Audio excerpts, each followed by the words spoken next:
En plus de 150 ans d'existence, les pratiques et les usages de la bicyclette n'ont cessé de participer à l'évolution de notre société. Sur 700 mètres carrés d'exposition, Un amour de vélo ne s'intéresse pas à l'histoire du vélocipède, mais plutôt à sa place dans notre histoire. L'exposition Un amour de vélo parle avant tout des cyclistes et parle des rapports que l'on a tous avec cette machine qui paraît peut-être familière, banale presque. Tout le monde a une histoire à raconter avec un vélo. L'exposition Un amour de vélo aborde ainsi en 8 étapes cette relation intime et collective que l'on a avec cette machine qu'est la bicyclette. Au sein de l'exposition, des pièces remarquables comme le tout premier maillot jaune remis à Grenoble il y a 102 ans ou encore des vélos d'exception créés il y a plusieurs dizaines d'années par des couturiers, comme on disait à l'époque, qui confectionnent des vélos sur mesure.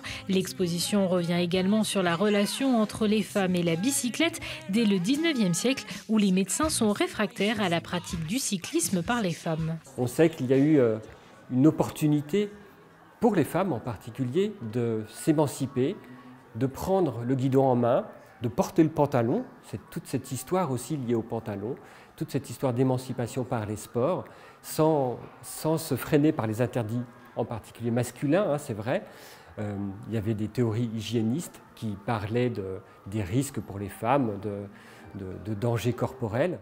Autre pièce remarquable, ce vélo qui a permis à Franco Nicotera de faire le tour du monde pendant 5 ans dans les années 80. Ce vélo est un Liberia. Il a été offert par la société Liberia à Franco Nicotera. Avec l'aide aussi du club des cyclotouristes grenoblois, le CTG, il aura tout ce soutien pour aller à la rencontre de l'autre à travers l'Afrique, l'Australie, l'Europe, l'Asie, l'Amérique. Le voyage à vélo, c'est aussi un état d'esprit. On est loin de l'esprit de la compétition, on est plus dans l'esprit de la contemplation.